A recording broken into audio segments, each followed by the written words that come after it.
அனைவருக்கும் வணக்கம். இது உங்கள் குரு கிளாசிக் கிச்சன்.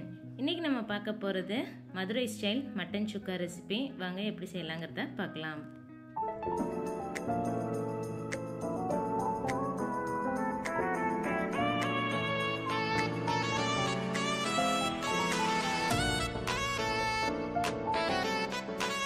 ஃபஸ்ட்டு மட்டனை வேக வச்சு எடுத்துக்க போகிறோம். அதுக்கு ஒரு ப்ரெஷர் பேனில் ஒரு 2 டீஸ்பூன் அளவுக்கு நல்லெண்ணெய் சேர்த்தி கழுவி சுத்தம் பண்ண மட்டன், இன்றைக்கி போன்லெஸ் போன் எல்லாம் சேர்த்தி ஒரு 1/2 கிலோ அளவுக்கு எடுத்திருக்கேன்.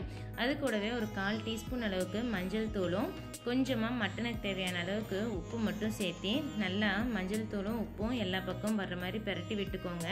எண்ணெயில் நல்லா கலந்து விட்டதுக்கப்புறமா மட்டன் மூழ்கிற அளவுக்கு மட்டும் தண்ணி விட்டு இதை ஒரு 5லேருந்து 6 விசில் போல் மட்டன் எப்படி வேகுமோ அந்த அளவுக்கு விசில் விட்டு நல்லா வேக வச்சு எடுத்துக்க போகிறோம். எல்லாம் கலந்து விட்டு ப்ரெஷர் பேனை க்ளோஸ் பண்ணி வேக வைக்கிறதுக்கு வச்சிடலாம். இன்னொரு பேனில் மசாலாவுக்கு ட்ரை ரோஸ்ட் பண்ணணும். அதுக்கு 1/2 டீஸ்பூன் அளவுக்கு மிளகும், 1 டீஸ்பூன் வர கொத்தமல்லி, 1/2 டீஸ்பூன் சீரகம், 1/2 டீஸ்பூன் சோம்பு, கூடவே ஒரு 5 கிராம்பு, ஒரு ஸ்டார் அனீஸ், 2 துண்டு பட்டை, 3 வரமிளகாய், 1 கொத்து கருவேப்பிலை, ஒரு ஏலக்காய் போட்டுக்கோங்க. நான் காமிக்கிறதுக்கு மறந்துட்டேன். இதெல்லாம் நல்லா ட்ரை ரோஸ்ட் பண்ணிவிட்டு இதை ஆற விட்டு மிக்ஸி ஜாருக்கு மாற்றிட்டு நல்லா ஃபைன் பவுடராக அரைச்சி வச்சுக்கோங்க. நம்ம வேறு எந்த இதுவுமே இதுக்கு மசாலாவுக்கு ஆட் பண்ண போகிறதில்ல. இந்த ஒரு மசாலா இருந்தால் போதும், மட்டன் சுக்கா ரொம்பவே டேஸ்ட்டாக வரும். இப்போ ட்ரை ரோஸ்ட் பவுடர் எடுத்து ரெடி பண்ணியாச்சு. அதே பேனில் மறுபடியும் ஒரு 2 டேபிள் ஸ்பூன் அளவுக்கு நல்லெண்ணெய் சேர்த்துக்கோங்க. இந்த சுக்காவை பொறுத்த வரைக்கும் நல்லெண்ணெய் தான் டேஸ்ட் கொடுக்கும். அதே மாதிரி சின்ன வெங்காயம் ஒரு 2 டேபிள் ஸ்பூன் நல்லெண்ணெய் விட்டு அது கூட ஒரு 1/2 டீஸ்பூன் சோம்பு, 1 கொத்து கருவேப்பிலை, பொடியை நறுக்கின சின்ன வெங்காயம் 1 கப், ஒரு வரமிளகாய் போட்டு நல்லா வதக்கிக்கோங்க.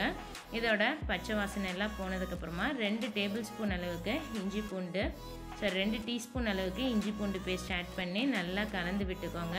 இஞ்சி பூண்டோட பச்சை வாசம் போனதுக்கப்புறமா நம்ம வேக வச்சுருக்க மட்டனை அதோட தண்ணியோடு சேர்த்து அப்படியே ஆட் பண்ணிக்கோங்க. அந்த தண்ணி இந்த மசாலா கூட கலந்து வர்றதுக்கு ஹெல்ப்ஃபுல்லாக இருக்கும்.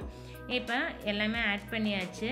கடைசியாக நம்ம வறுத்து பொடி பண்ணி வச்சுருக்க பவுடரையும் ஆட் பண்ணிட்டோம்னா மட்டன் சுக்காவுக்கு ஆட் பண்ண வேண்டிய இன்க்ரீடியன்ட்ஸ் எல்லாம் ஆட் பண்ணிடுவோங்க. இந்த பவுடரை நான் சொன்ன அளவு 1/2 கிலோ மட்டனுக்கு கரெக்டாக இருக்கும். ஆட் பண்ணிவிட்டு மறுபடியும் இந்த மசாலுக்கு தேவையான அளவுக்கு உப்பு, நம்ம முதலே மட்டனுக்கு உப்பு போட்டிருக்கோம், மசாலுக்கு தேவையான அளவுக்கு உப்பு மட்டும் போட்டு நல்லா கலந்து விட்டு மூடி வச்சு மீடியம் ஃப்ளேமில் 10 நிமிஷம் பக்கமாக இதை வச்சிங்கன்னா சீக்கிரம் இந்த மாதிரி சுருளை வதங்கி வந்துடும்.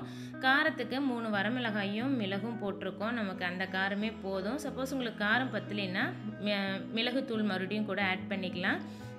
மட்டன் சுக்கா நல்லா ட்ரையாக ரோஸ்ட் ஆகி வந்துருச்சு. கடைசியாக இறக்குறதுக்கு முன்னாடி கொத்தமல்லி தழை தூவி இறக்கிட்டிங்கன்னா சூப்பரான மதுரை ஸ்டைல் மட்டன் சுக்கா ரெடிங்க. இதை சூடாக சாதத்தோடு வச்சு சாப்பிடும்போது நல்லாயிருக்கும். இல்லைனா சாம்பார் சாதம், ரச சாதம், சப்பாத்தி எது கூட வேணாலும் நீங்கள் வச்சு சர்வ் பண்ணலாம். நம்ம குவிக்காக இதோட நியூட்ரிட்டிவ் வேல்யூ பார்த்துடலாம். நான் இங்கே உங்களுக்கு ஒரு 100 கிராம் அளவுக்கு மட்டன் சுக்கா ஒரு போர்ஷன் எடுத்தால் என்னென்ன வேல்யூஸ் அதில் இருக்குங்கிறது தான் இங்கே உங்களுக்கு ஷேர் பண்ணியிருக்கேன். இந்த இன்ஃபர்மேஷன் எல்லாம் உங்களுக்கு ரொம்பவே யூஸ்ஃபுல்லாக இருக்கும்னு நினைக்கிறேன். மற்ற எல்லா ரெசிபீஸ்க்குமே நான் முடிஞ்ச அளவுக்கு நியூட்ரிட்டிவ் வேல்யூவோடு தான் கொடுத்துருக்கேன். அந்த ரெசிபீஸும் நீங்கள் செக் பண்ணி பாருங்கள். இந்த வீடியோ உங்களுக்கு கண்டிப்பாக பிடிச்சிருக்குன்னு நினைக்கிறேன்.